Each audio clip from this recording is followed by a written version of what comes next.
Você é um menino de 7 anos, brincando em sua vila cristã nos Balcãs. Quando oficiais otomanos aparecem à sua porta, não é por causa de impostos ou tributos. Eles vieram por você e você nunca mais verá sua família. O Império Otomano existiu por mais de 6 séculos, espalhando-se por 3 continentes e controlando o destino de milhões de pessoas. Lembramos de sua arquitetura magnífica, sultões poderosos e brilhantismo estratégico. Mas por trás das fachadas douradas dos palácios e da glória das conquistas, havia práticas sexuais tão perturbadoras que até mesmo observadores contemporâneos tinham dificuldade em documentá-las. Não eram casos isolados ou mal-entendidos culturais. Eram estratégias sistemáticas que transformavam a sexualidade humana em uma ferramenta de controle, exploração e terror. O que você está prestes a descobrir vem de registros administrativos otomanos, relatos de testemunhas de diplomatas e viajantes, além de achados arqueológicos que mostram como um império usou os aspectos mais íntimos da experiência humana como arma. As práticas que examinaremos não eram exceções, eram políticas institucionais que moldaram a vida de milhões de pessoas por séculos. O mais chocante não é apenas o que aconteceu, mas como foi metodicamente organizado. Os otomanos mantinham registros minuciosos de tudo, incluindo a exploração sistemática de crianças, a operação de centros de castração forçada e a administração da escravidão sexual em escala industrial. Esses documentos ainda existem hoje, arquivados e esperando por historiadores corajosos o suficiente para enfrentá-los. Antes de prosseguirmos, se você está interessado em histórias sombrias e esquecidas, inscreva-se e comente de onde você está assistindo. Isso nos ajuda muito a produzir mais vídeos como este. Agora, de volta ao vídeo, vamos começar com a prática, talvez psicologicamente, mais devastadora de todas, o sistema Devshirme, também conhecido como tributo de crianças ou imposto de sangue. A cada poucos anos, oficiais otomanos percorriam vilas cristãs nos Balcãs e realizavam o chamado coletar. Mas não coletavam impostos ou bens, coletavam crianças. O processo era assustadoramente eficiente. Os oficiais chegavam com registros detalhados que documentavam exatamente quantas famílias cristãs viviam na vila, quantos meninos na idade certa estavam disponíveis e quando a vila havia contribuído pela última vez. Eles mantinham tabelas de sofrimento humano, rastreando crianças como gado por todo o império. Meninos entre 7 e 20 anos eram os alvos principais, embora a faixa etária preferida fosse muito mais jovem. Alguns registros mostram que crianças, a partir de 4 anos, eram levadas arrancadas de suas mães por oficiais que viam suas lágrimas apenas como um custo da administração imperial. O processo de seleção era metódico e cruel. Os oficiais examinavam cada menino como se estivessem comprando cavalos, verificando saúde, inteligência e desenvolvimento físico. Mas o que torna essa prática particularmente horrível é o seguinte: essas crianças não eram enviadas para minas ou campos para morrer.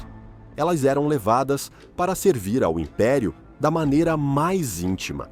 Os meninos mais inteligentes e atraentes eram levados ao palácio, onde eram convertidos ao islamismo, recebiam novos nomes e eram treinados para atender às necessidades pessoais do sultão. O processo não se tratava apenas de obter servos. Era uma reformulação psicológica completa. As crianças eram imediatamente separadas de todos que falavam sua língua. Era proibido usar seus nomes de nascimento ou falar sobre suas famílias. Qualquer ligação com sua vida anterior era espancada até ser eliminada. Em poucos meses, a maioria nem se lembrava de seus nomes originais. Eles se tornavam tábuas em branco nas quais o império podia escrever qualquer identidade que servisse aos seus propósitos. Muitos desses meninos eram destinados ao corpo de janízaros, a tropa de elite do império. Mas até mesmo esse destino, aparentemente honroso, tinha um lado sombrio. Os janízaros eram obrigados a permanecer celibatários e totalmente devotados ao sultão. Suas únicas relações íntimas eram entre si, criando uma cultura militar onde relações homossexuais não eram apenas toleradas, mas institucionalizadas. O Império criou até uma unidade militar especial, o chamado Batalhão Savush, para gerenciar essas relações. Não era um arranjo informal, era uma formação militar oficial, com sua própria estrutura de comando, regulamentos e propósito. O batalhão existia especificamente para canalizar e controlar relações homoeróticas dentro do corpo de janízaros, garantindo que tensões sexuais não perturbassem a disciplina militar. Relatos históricos descrevem com detalhes perturbadores como esse batalhão operava. Seus membros tinham posições privilegiadas e acesso a recursos negados a outros soldados. Eles eram essencialmente parceiros profissionais para oficiais de alto escalão, seus serviços militares inseparáveis de sua disponibilidade sexual. O Império havia criado um sistema no qual a ascensão militar podia depender da submissão sexual a superiores. Mas o sistema Devshirme tinha um propósito ainda mais sombrio. Os meninos mais atraentes, considerados bonitos demais para o serviço militar, eram escolhidos para um destino completamente diferente.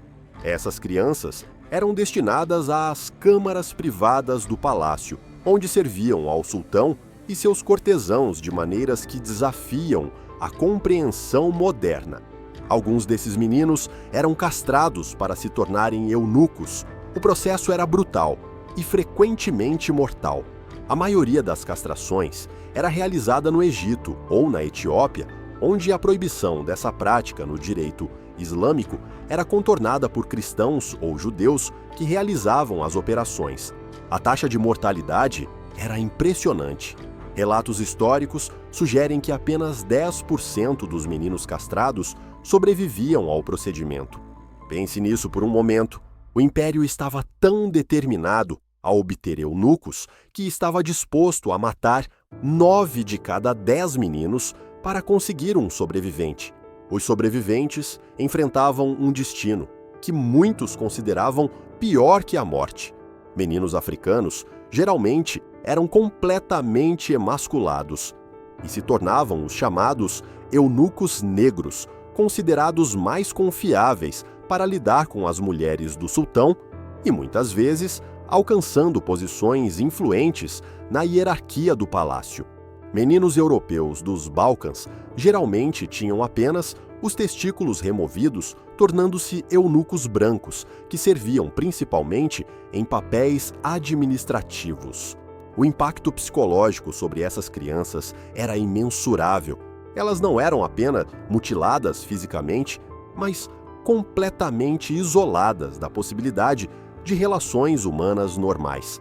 Eles nunca poderiam se casar, nunca ter filhos, nunca experimentar intimidade sexual como a natureza pretendia. Eles existiam apenas para servir a um império que havia roubado tudo deles, incluindo sua humanidade básica. Mas a castração não era o único destino que aguardava meninos bonitos no sistema otomano. Alguns eram escolhidos para serem dançarinos, kösek jovens, dançarinos masculinos, que se vestiam como mulheres e se apresentavam em festivais e celebrações. Esses meninos ocupavam um espaço perturbador entre os gêneros, nem completamente masculinos nem femininos, aos olhos da sociedade otomana. O público dessas apresentações era notório por seu comportamento violento. Relatos históricos descrevem como homens excitados pelos jovens dançarinos lutavam entre si pela oportunidade de abusá-los sexualmente. Copos eram quebrados, vozes se perdiam em gritos, e às vezes pessoas eram mortas no caos que cercava essas apresentações. Os dançarinos em si não tinham proteção contra essa violência. Eles eram obrigados a se submeter a qualquer abordagem em seus corpos, tratados como entretenimento para homens bêbados e agressivos.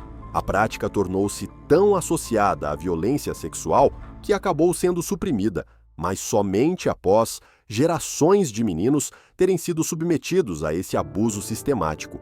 Talvez a prática mais perturbadora fosse conhecida como Sistema Tav Shantil.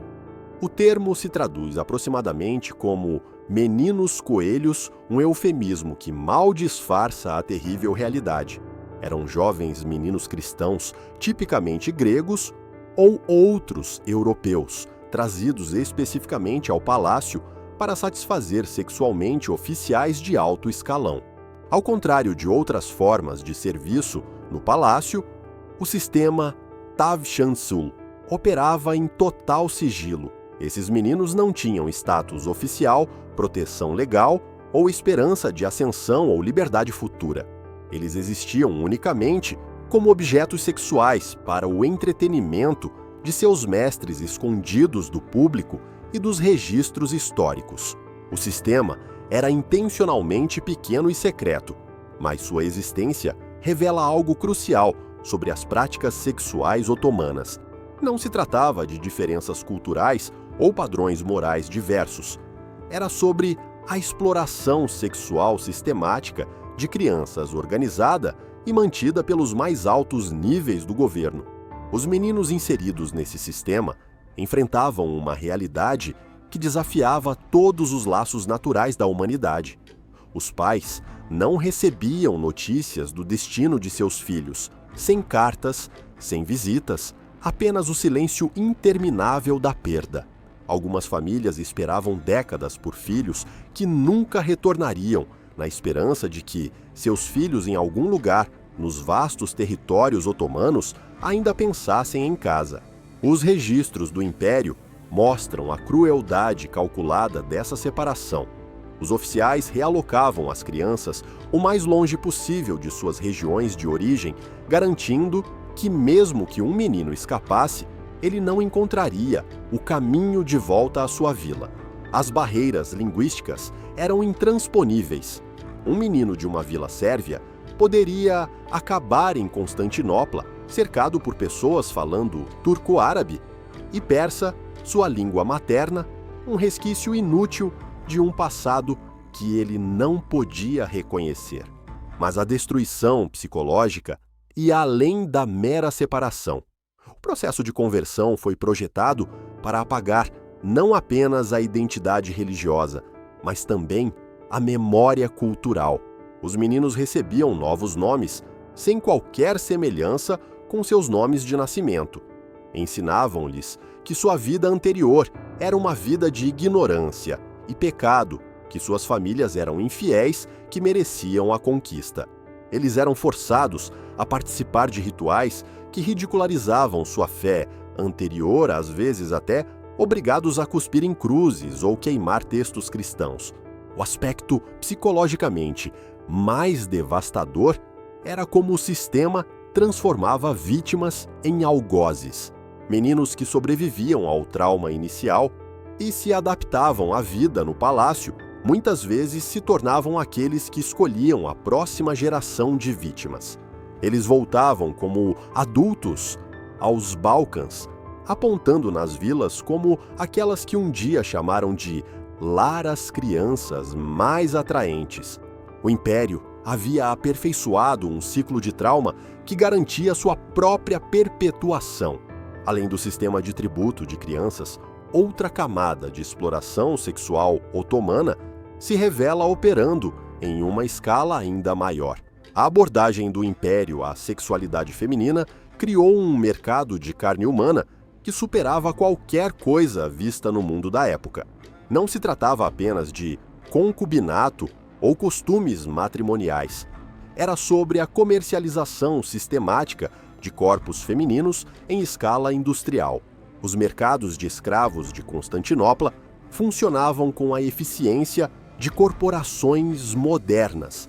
As mulheres eram categorizadas, avaliadas e vendidas segundo uma hierarquia complexa que reduzia pessoas a meras mercadorias.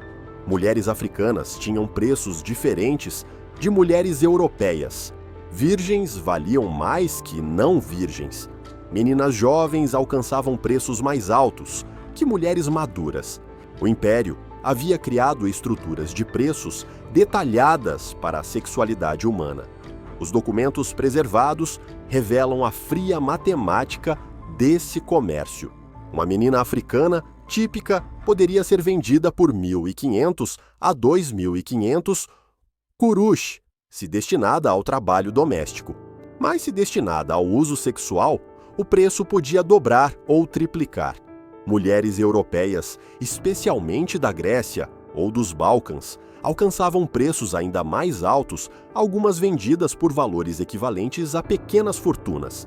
A categoria mais cara era reservada às chamadas odaliscas mulheres, treinadas especificamente para o serviço sexual nos haréns imperiais. Essas mulheres podiam ser vendidas por dezenas de milhares de kurush, seu valor determinado, por beleza, educação e fertilidade percebida. O Império mantinha instituições de treinamento onde mulheres capturadas eram instruídas nas artes da sedução, massagem e desempenho sexual, transformando prisioneiras traumatizadas em mercadorias polidas. Mas os números contam apenas parte da história.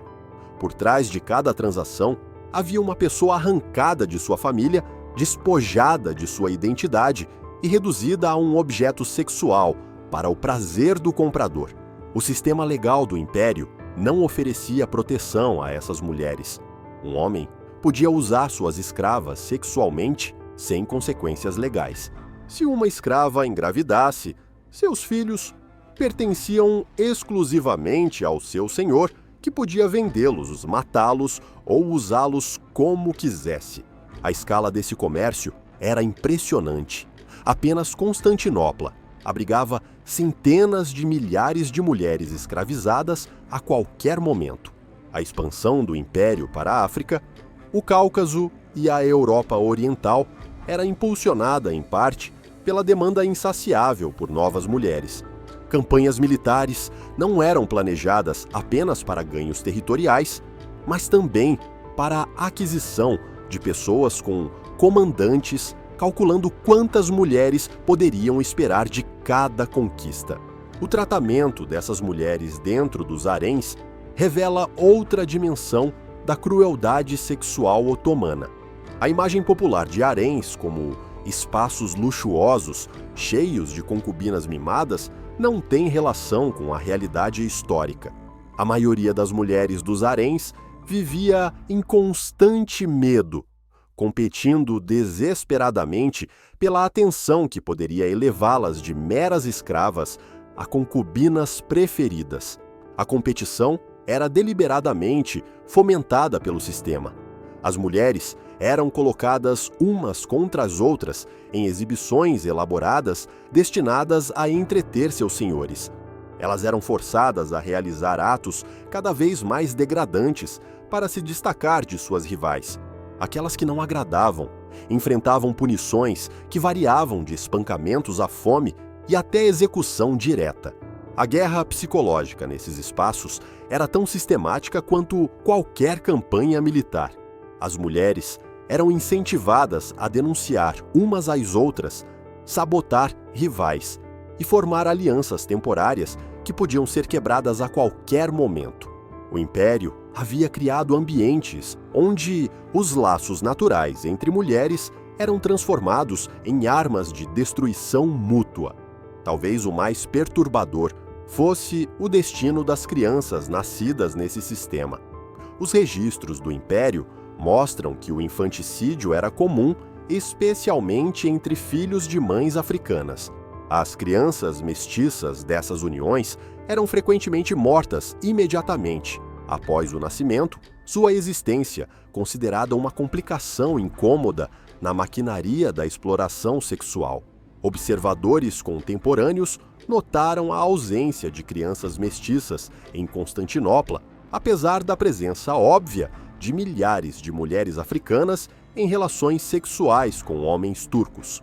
A conclusão era inevitável: essas crianças eram sistematicamente eliminadas para manter as hierarquias raciais que o Império considerava essenciais para sua ordem social. Mulheres que sobreviviam tempo suficiente para envelhecer e perder o apelo sexual enfrentavam destinos muitas vezes piores que a morte. Elas podiam ser vendidas para bordéis jogadas nas ruas ou simplesmente mortas para dar lugar a substitutas mais jovens.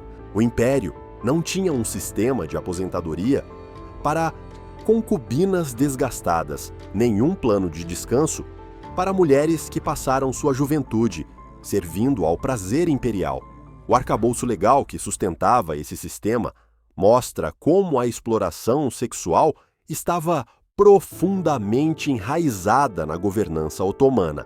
As leis declaravam explicitamente que a violação de uma mulher livre acarretava pena de morte, enquanto a violação de uma escrava resultava apenas em uma multa comparável a danos à propriedade. O Império havia criado um sistema de 2 níveis de valor humano que tornava a violência sexual sistemática não apenas legal, mas economicamente racional.